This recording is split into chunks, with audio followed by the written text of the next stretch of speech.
والصلاة والسلام على سيدنا وحبيب قلوبنا أبي القاسم محمد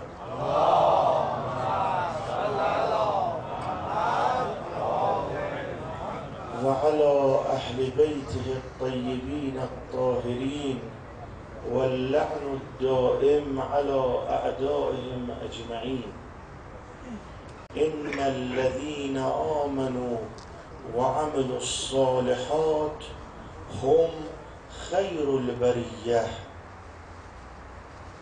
تقابل ادیان و شریعتهای مختلف بحثی را می طلبد که این بحث بسیار مهم است.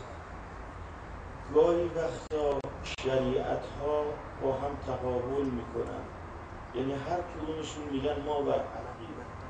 مسیحیت میگه ما بر حقیم، زرتشتی ها میگن ما بر حقیم، یهودی ها میگن ما بر حقیم، مسلمین میگن، مسلمان ها میگن ما بر حقیم. شریعت ها با هم تقابل میکنن. گاهی وقتا یه شریعته، اما در درون این شریعت مذهبی وجود دارد که با هم تقابل میکنن. مثل سنی و شیعه، هر دو مسلمانن، هر دو اعتقاد به یک قبله دارن، به یک پیامبر دارن، به یک خدا دارن، اما با هم اختلاف دارن. گاهی وقتا اختلاف درون یک مذهبه، در ایمان با هم اختلاف دارن. اون ایمان دارد به اسماعیل فرزند امام صادق امام است. ما اعتقاد داریم، ما شیعه اثناعشری به ائمه اثناعشریه زیدیه هم اعتقاد دارن به زید ابن علی که امام اون است. مسئله مهم و قابل طرح، مسئله تقابل یک شریعت اثناعشری و شریعت عامه اهل سنت. ما ادعا میکنیم بر حقیم، اهل سنت ادعا میکنه بر حقه. اجازه بدید یک مقدمه ای رو ذکر کنم، چون ما شیعیان معروفیم و جادلهم بالتی هی احسن. گفتگوهایمان گفتگوهای سازنده است، گفتگویی است که صلاح توشه، تمام موازین اخلاقی رو مراعات میکنیم.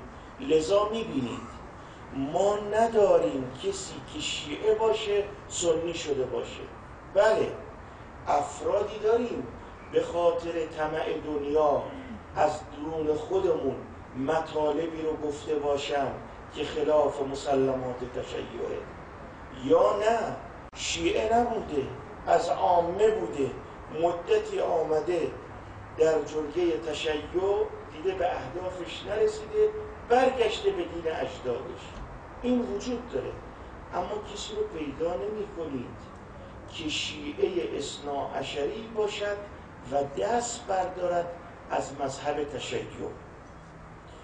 ما اعتقاد داریم، ما تشیع اعتقاد داریم پیامبر اکرم جانشین رو بعد خودش تعیین کرده و به مردم معرفی کرده و بدون وصیت از دنیا نرفته و واقعی رخ داده است که پیامبر میخواستند اون رو بنویسند یادگار باشد تا مردم منحرف نشن.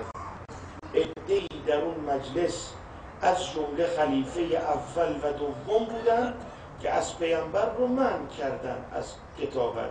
این نه تنها ما میگیم، خود متون اهل سنت اشاره به این امر میکنند. عامه چه میگویند؟ عامه میگویند ما به قرآن عمل میکنیم و امرهم شورا بینهم. برای اینکه پی ببریم این دو مذهب که از یک شریعت است، اعتقاد به یک خدا دارد، اعتقاد به یک پیامبر دارد، اعتقاد به یک کتاب دارد، اینا کدوم بر حقن؟ کدوم از اینها کلامشون، حرکتشون، گفتارشون مطابق با قرآن است؟ محور از اول که مورد بحث است این است: تشیع. شما که امام رو جانشین پیامبر اکرم میدانید، این لفظ امام از کجا آوردید؟ دوم، آیا خداوند متعال برای امتها و امم و اقوام قبل مثل بنی اسرائیل امامی رو جعل کرده است یا نه؟ شیعیان، آیا شما که ادعا می کنید به ولایت امیرالمؤمنین و اینکه امیرالمؤمنین علی ابن ابی طالب روحی له الفدا خلیفه رسول خداست، آیا قرآن به او اشاره کرده است؟ و آیا در اسلام که دین کامل است و رسول اکرم به واسطه وحی بر ما نازل کرده است، آیا تأکید بر این امر شده است که امامت در اسلام از ضروریات دین است؟ یعنی دین کامل نمی شود مگر به اعتراف به امامتی که از طرف خداوند متعال توسط رسول اکرم به نص قرآن کریم تعیین شده است. اما لفظ امام: و اذ ابتلی ابراهیم ربه بکلمات فاتمهن قال انی جاعلک للناس اماما. خداوند متعال ابراهیم رو امتحان کرد، بعد از امتحان او رو امام جعل کرد. ابراهیم نبوت رو داشت، رسالت رو داشت. هنگامی که نبی بود، نمرود او رو در آتش قرار داد. قضایای هجرانش و قضایای خروجش و موطن کردن در مکه و قضایایی که برای حضرت ابراهیم واقع شده است، همه اینا در زمان نبوت و رسالته. ما شیعیان اعتقاد داریم خداوند متعال بعد از این که رسالت و نبوت رو به ابراهیم داده بود، او رو امتحان کرد در مواطن مختلف. خداوند متعال امامت رو برای او جعل کرد. بعد سوال میکنیم از طرف مقابل: شما مگر نمیگویید که ابراهیم نبی بوده، رسول بوده، پس امامت چه قضیه‌ایه؟ اینا میگن امامت یعنی رسالت، یعنی خداوند متعال بعد از این امتحانات رسالت رو به ابراهیم داد. سوال میکنیم مگه رسالت نداشت؟ مگه نبوت نداشت؟ اینجا قلم ها میشکند.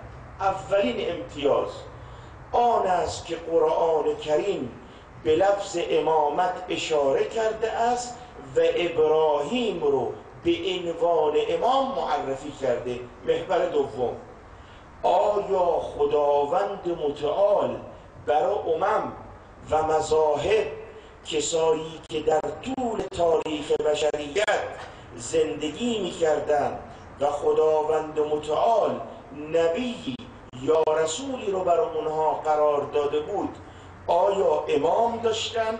فرمود انی جاعلک للناس اماما برای ابراهیم و جعلناهم ائمه یهدون به امرنا. ما یه گروهی رو امام قرار دادیم که مردم رو راهنمایی کنند. و جعلنا منهم، اشاره می‌کند به بنی اسرائیل، که ما از بنی اسرائیل عده‌ای رو امام قرار دادیم. و جعلنا منهم ائمه یهدون به امرنا و جعلنا للمتقین اماما. برای متقین، افراد پرهیزکار، افرادی که از گناه بدورند، امام قرار دادیم. این اول. ثانیاً، آیا شما اولا لفظ امام در قرآن وجود دارد و امامت از قرآن است.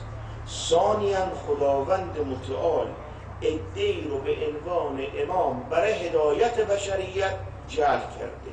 سوم، آیا خداوند متعال شما شیعیان که ادعا می کنید خلیفه و امام امیرالمؤمنین است، آیا خداوند متعال جایی به واسطه جبرائیل به پیامبر ابلاغ کرده است که امیرالمؤمنین بعد از تو امام و خلیفه مسلمین است؟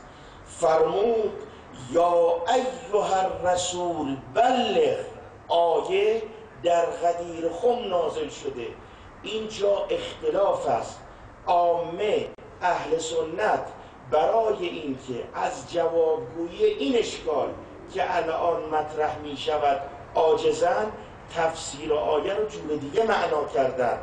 اما بزرگان اهل سنت مطابق با تفسیر تشیع تفسیر کردن. اما وقتی از اونها خواسته می شود که آقا با وجود این امر واضح چرا دست از امیرالمؤمنین برداشتید، سکوت می کنند. یا ایها الرسول بلغ ما انزل الیک من ربک و ان لم تفعل فما بلغت رسالته.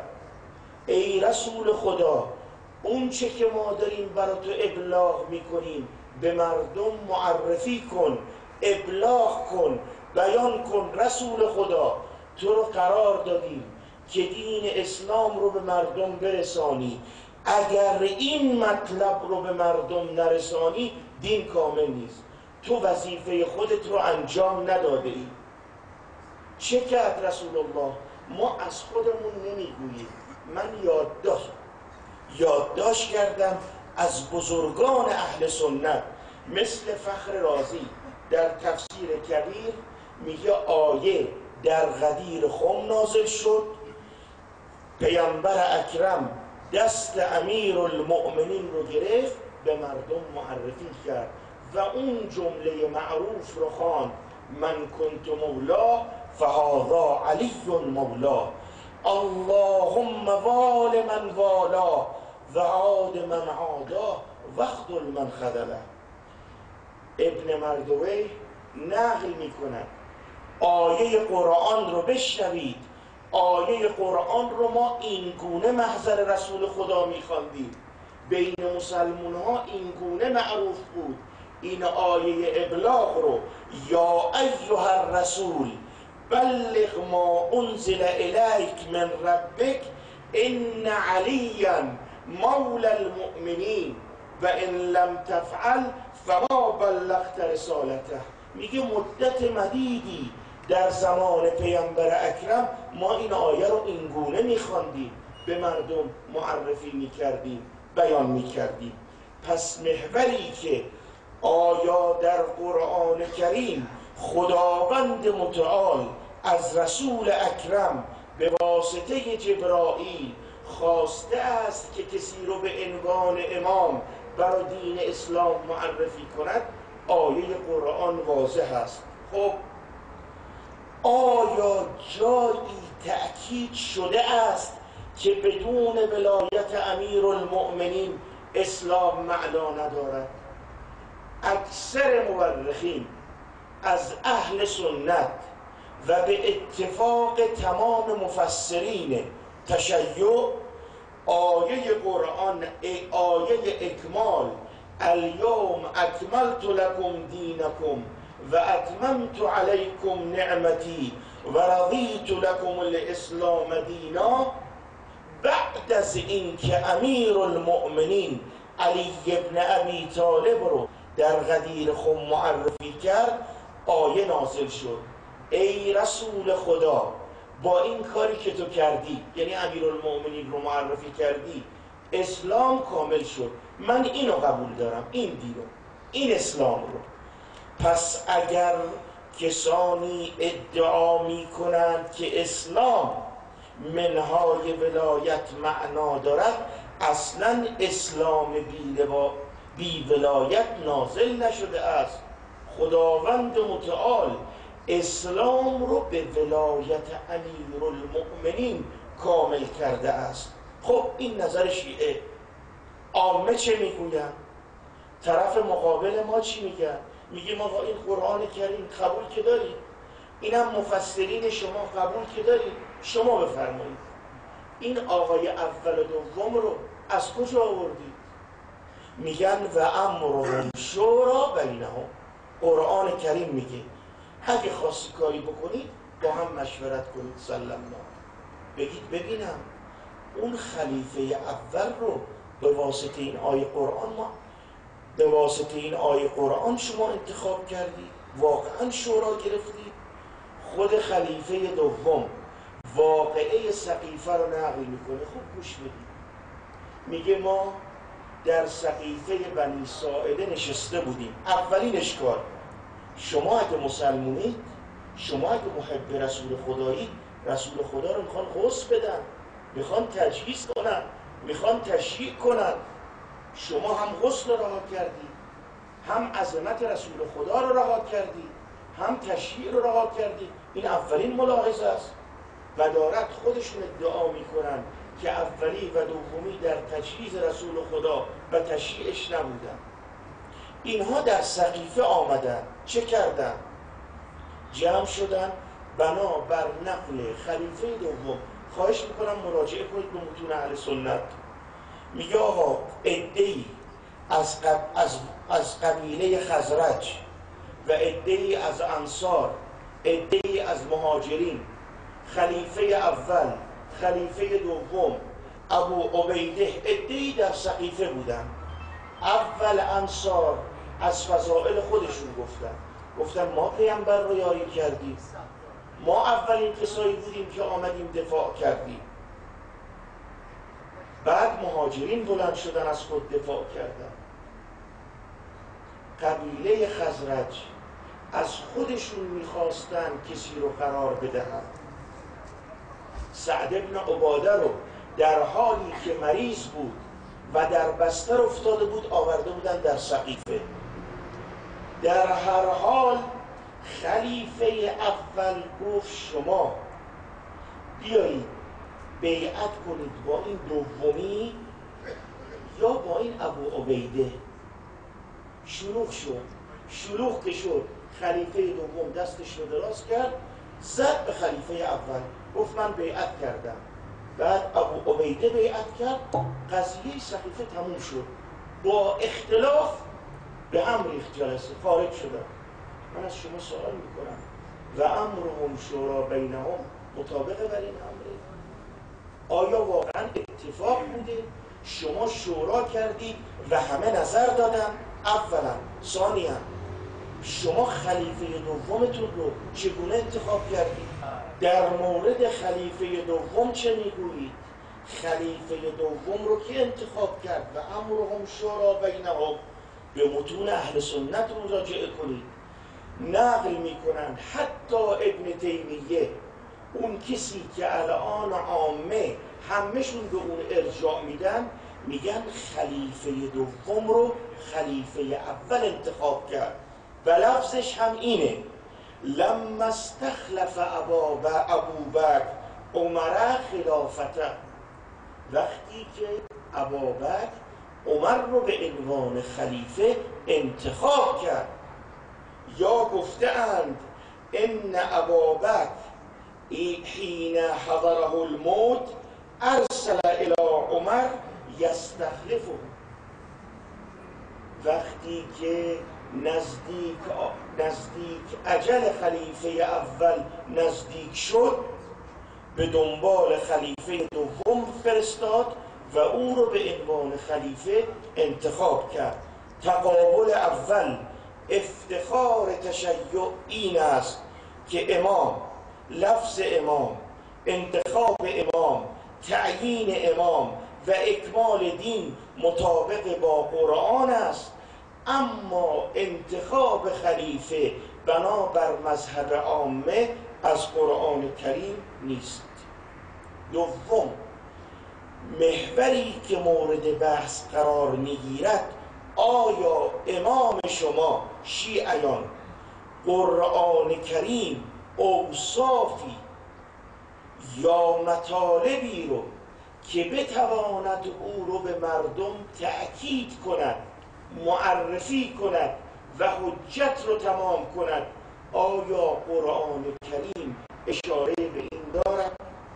انما ولیکم الله و رسوله والذین آمنوا الذین یقیمون الصلاة و یؤتون الزکاة و هم راکعون.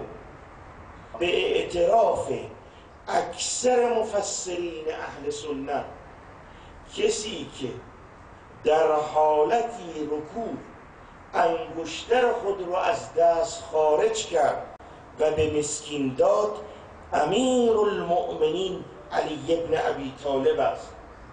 آیه دوم که قرآن کریم به آن اشاره می کند، ان الذین آمنوا و عملوا الصالحات هم خیر البریه. کسانی که ایمان آورده اند و عمل صالح کردند، اینا افرادی هستند که برترین افرادند، افرادی که فردای قیامت جایگاهشون معلومه، جایگاهشون سعادت است. پیامبر اکرم وقتی این آیه نازل شد اشاره کرد به امیرالمؤمنین و فرمود تو و شیعه ها این آیه قرآن خیر البریه، تو و شیعیانت هستی که اشاره می کند آیه قرآن به این مطلب. من الناس من یشری نفسه ابتغاء مرضات الله. کفار قریش جمع شدند که پیامبر اکرم رو به قتل برسانند. پیامبر برای اینکه در امان بماند به امر خداوند متعال فرمودند یا رسول الله خارج شو و کسی رو جای خودت قرار بده.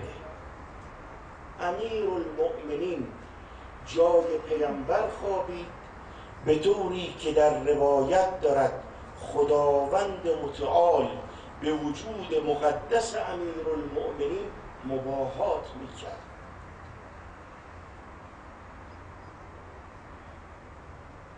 در بستر خوابید و از پیامبر دفاع کرد.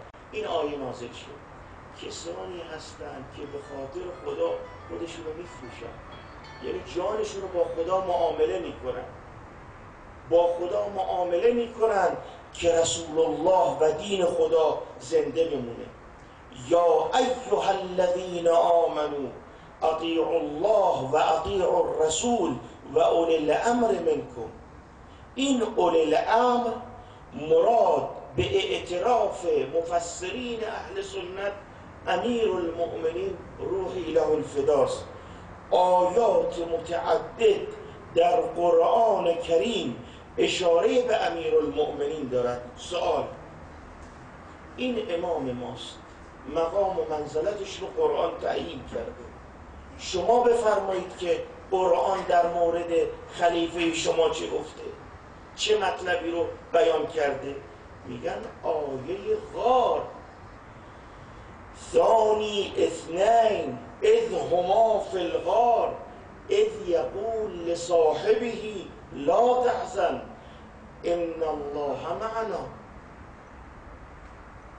آیه غار واقعش اینه، اون روزی که بنا شد مبیت کند امیرالمؤمنین جای رسول اکرم و رسول اکرم خارج شدن به غار ثور، همراهش ابوبکر بوده. این آیه در همون جا نازل شده. اینا میگن این آیه در مقام و منزلت ابوبکر، مقامش رو میخواد بیان کنه. میگیم کجاش؟ میگن به خاطر اینکه ثانی اثنان، یکی از اون دوتا. سوال میکنیم اگه یه آدم عوضی با یه آدم درست اون روبرو باشن، شما بخواید اشاره کنید یکی از اون دوتا، چی میگید؟ یه لفظی برای من پیدا کنید که یکی از اون دوتا لفظ دیگه‌ای مگر استعمال میکنن. ثانیاً مگر بودن با رسول خدا در یک جا فضیلته؟ این مسجد رسول خداست، هم منافق اونجا بوده هم آدم مخلص، نیاز نداره مطلب رو باز کنم. حالا این که صرف این که در مسجد رسول خداست باید بگیم آدم خوبی است. این نکته مهمی است که ما با اشاره به این که یکی از اون دوتا دلالت بر فضیلتی نمی کنن. اذ یقول لصاحبهی، میگن که قرآن ابابکر رو به عنوان صاحب پیامبر معرفی کرده، ابابکر رو به عنوان صاحب پیامبر معرفی کرده، این فضیلت است. میگیم مگر شما قرآن نخواندید؟ اون داستان دو دوست که یکی مشرک بود یکی مؤمن بود، اون مشرکه مال داشت منال داشت، افتخار میکرد، میگفت من مال دارم، این مال رو هیچ کس نمیتواند از من بگیرد. قرآن میگوید قال له صاحبه و هو یحاوره، این صاحبش یعنی رفیقش. آخه بعضی مفسرین میگن دو تا برادر بودن، حالا دو برادر یا دو رفیق، صاحبش به اون میگفت، نصیحتش میکرد. شما بگید ببینم این لفظ صاحب رو مگه قرآن استعمال نکرده است برای کسی که مشرک است، برای کسی که رفیقش مشرک است؟ شخص مؤمن و متدین نصیحت میکند صاحب خود رو که مشرکه. این صاحب دلالت بر امتیاز نمی کند. پس محور دوم، امیر المؤمنین با اوصاف و عظمت در آیات مختلف قرآن ذکر شده. شما یه آیه قرآن بر فرض اینکه تسلیم بشویم این آیه در حق خلیفه اول است، اما جوابش واضحه. بعد ادامش دارد که لا تحزن ان الله معنا. پیامبر به خلیفه اول میگه نترس، خدا با ماست. بفرمایید آقایون، اگر کسی اهل خدا باشه میترسه؟ اگه کسی با خدا نزدیک باشه میترسه؟ بنده های خدا، این آیه به ضرر شماست. این آیه میگه لا تحزن، یعنی پیامبر بهش میگه نترس، خدا با ماست. خب این اگه اهل خدا بود که نباید بترسن. محور دیگری که مورد بحث است این است آیا پیامبر اکرم تصریح کرده است در مواطن مختلف به امیر المؤمنین؟ تمام این روایات که ذکر شده از منابع اهل سنته، اما چون متعدد بود یه چند تاش رو انتخاب کردم که پیامبر اکرم در مواطن مختلف امیر المؤمنین رو معرفی کرده. موطن اول، هذا خلیفتی فیکم من بعدی فاسمعوا له و اطیعوه. این یعنی امیر المؤمنین خلیفه بعد از من است، حرفاشو گوش بدید و اطاعت کنید. فرمود هذا اخی و وصی و خلیفتی من بعدی، این برادر من است، وصی من است بعد از من، و وارثی فاسمعوا له و اطیعوه. این کسی است که من به یادگار برای شما میذارم، دین رو به دست او به ارث میذارم، حرف او رو گوش بدید، اطاعت کنید.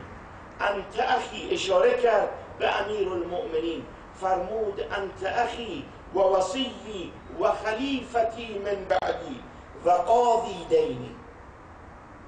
علی ابن ابی طالب، تو وصی بعد از منی، تو برادر من هستی که من رو تو رو به عنوان خلیفه معرفی کردم برای مردم. جالبه وقتی میخوایم گفتگو کنیم از امیر المؤمنین زبون عاجز میشه. واقعا ما امیر المؤمنین رو درک نکردیم. رسول خدا در جنگ خندق میفرماد ضربت علی یوم الخندق افضل من عبادت الثقلین، یعنی جن و انس از اول دنیا تا آخر دنیا هر عبادتی بکنن، امیر المؤمنین اون ضربه‌ای که در خندق زده است از همش برتره. یا فرمود ضربت علی فی یوم الخندق افضل من عبادت الامه الى یوم القیامه. ضربه‌ای که امیرالمؤمنین در خندق وارد کرده است از عبادت تمام مردم برتر است. وقتی که در جنگ خندق خارج شد تمام اسلام رو لقب علی کرد. امیرالمؤمنین روحی له الفدا، پیامبر اکرم فرمود لقد برز الاسلام كله الى الكفر كله. این امیرالمؤمنین است، خارج شده است، این مجسمه اسلام است. در جنگ خیبر لأعطین الرایح رجلا یحبه الله و رسوله، من پرچم رو در جنگ خیبر دست کسی میدهم که خدا و پیامبر رو دوست دارد. اینا همش نص پیامبر اکرم در حق علی ابن ابی طالب است. مشرکین پیمان خودشون رو در مکه با رسول اکرم نقض کردن. سوره براءت، سوره توبه نازل شد. بنا شد یک کسی برود در موسم حج و این سوره رو ابلاغ کند به مردم، بگوید به مردم قسمتی از این سوره مربوط به اون پیمان شکنی مشرکین مکه است. داد این سوره رو دست خلیفه اول پیامبر اکرم، داد دست خلیفه اول، حرکت کرد. جبرائیل نازل شد گفت یا علی انه لن یؤدیها عنک الا انت او رجل منک. رسول الله کسی رو که این سوره رو دستش دادی که به مردم ابلاغ کند این اهلش نیست، یا تو یا کسی از خودت. لذا دستور داد جبرائیل که نازل شد این مطلب رو به پیامبر اکرم فرمودن. پیامبر فرستاد دنبال خلیفه اول، برش گردوند و این سوره براءت و سوره توبه رو دست علی ابن ابی طالب روحی له الفدا داد.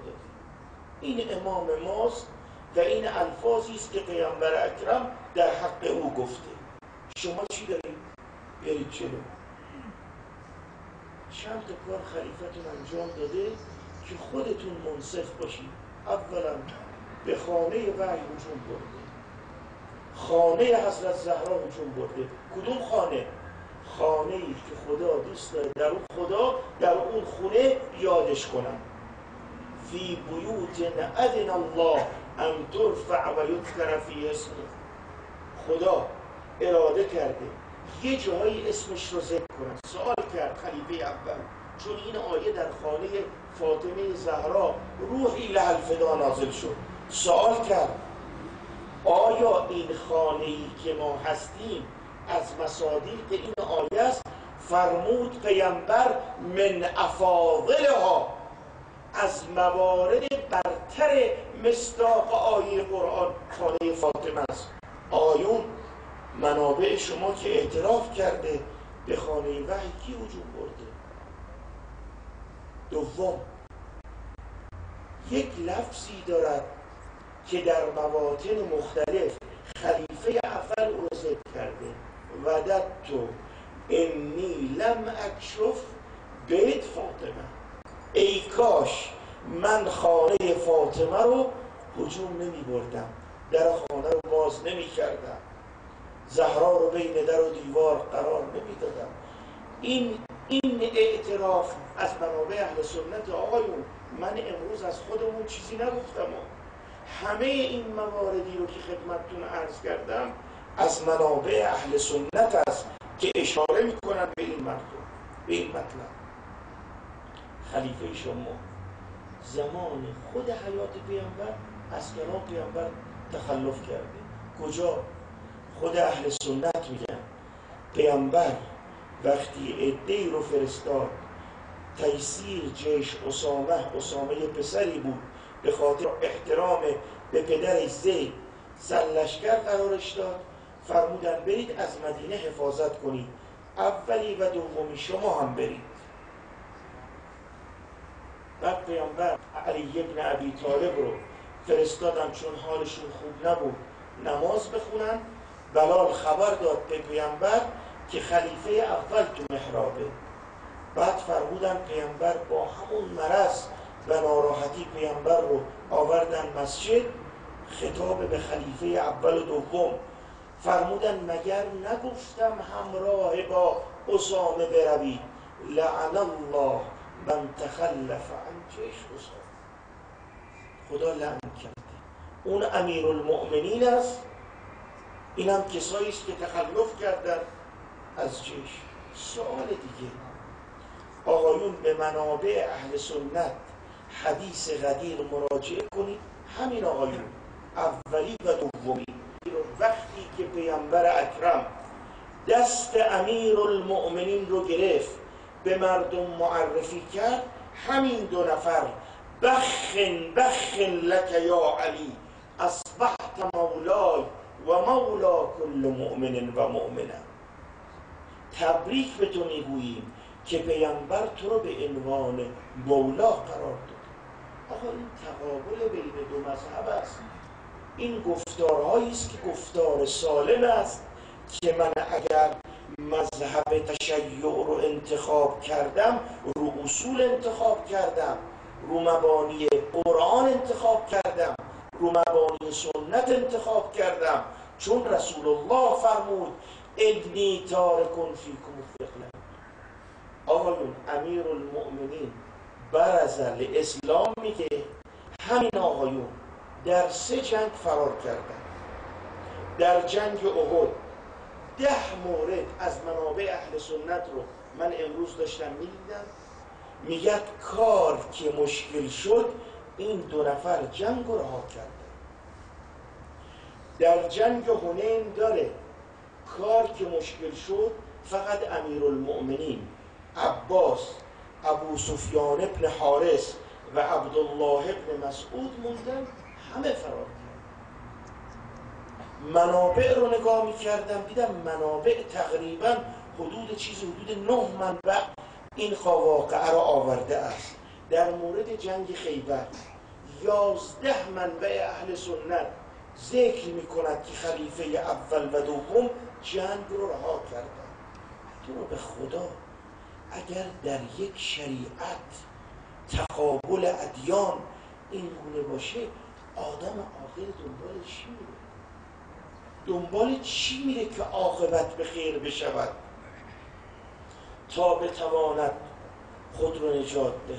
آخرین محور، چون وقتم طولانی شد، آخرین محور که یادآوری میکنم، سوال میکنیم از شما عامه، بفرمایید ببینم این کتب شما صحیح مسلم، صحیح بخاری، در مواطن و موارد دیگه در مواطن مختلف کلام پیامبر رو آورده، فرموده دنیا تمام نمیشه مگر این که 12 نفر خلیفه حکومت کنن. هم مسلم ذکر کرده، هم بخاری ذکر کرده. به ما بگید ببینم این 12 نفر کیه؟ آقایون مشغول شدن از قدیم تا کنون، هنوز نتونستن اون 12 نفر رو کامل کنن. و افتخار تشیع این است که ائمه 12 رو به تعیین رسول اکرم امیرالمؤمنین و تعیین امام بعد از خود به قرآن عمل میکنن.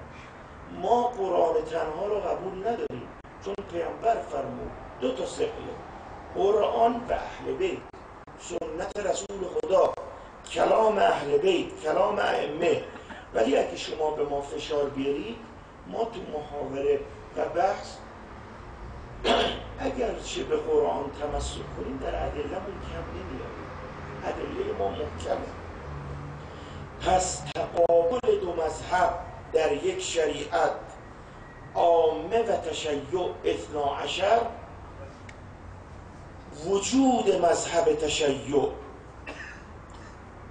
و اعتقاد به مذهب تشیع، منشأش و وجودش قرآن، آیات قرآن.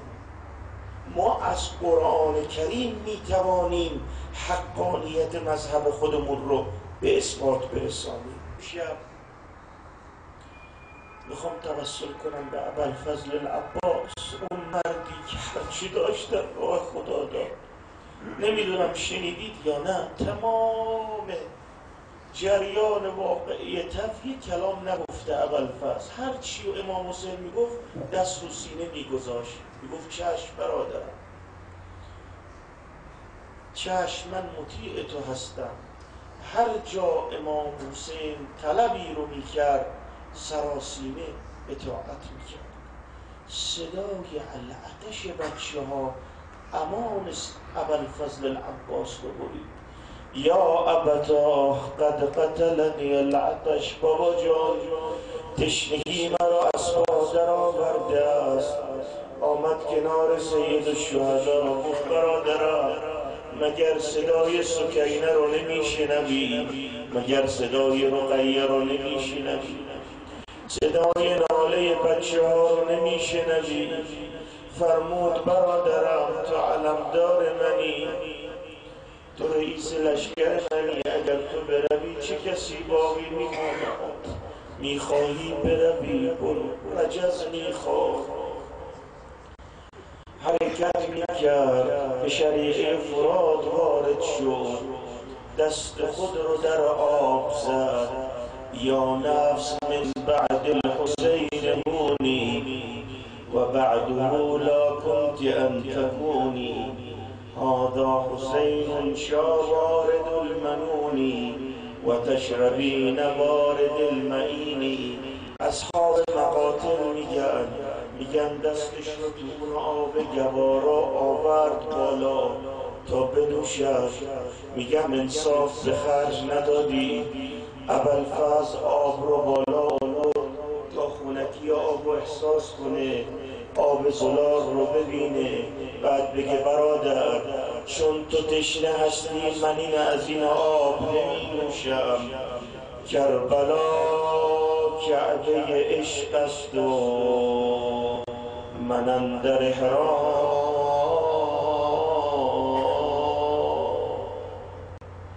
شد در این کعبه عشاق دوتا تقصیرم. دست من خورد به آبی که نصیب تو نشد، چشم من دید در آن آب روان تصویرم. برادرم آب خیلی زلال بود، خودم رو در آب دیدم.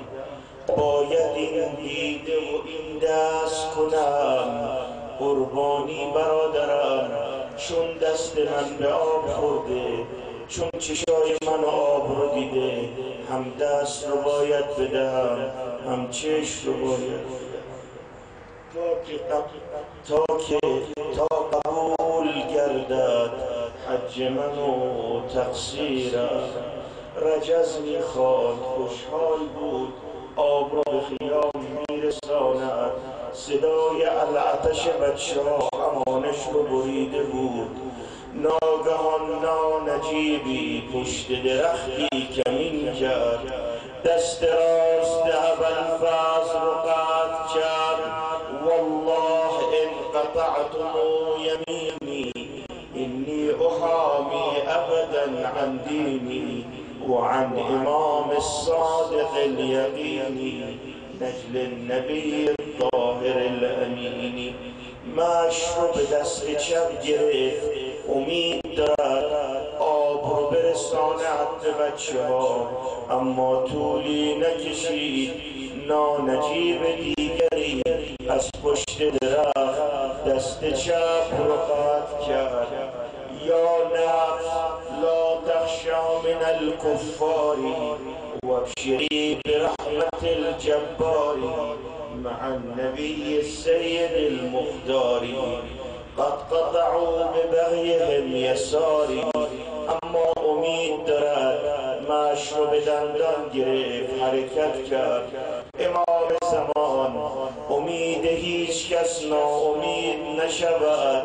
ناگهان عمودی بر سر ابوالفضل آب به زمین ریخت، طولی نکشید امام حسین به بالینش اومد، چشم رو باز کرد، شدید چشم مورد اصابت تیر قرار گرفته، سر مورد اصابت عمود قرار گرفته، دو دست از بدن جدا شد. فرمود حسین جان مرا تا زنده هستم به خیام مبرید، به سکینه وعده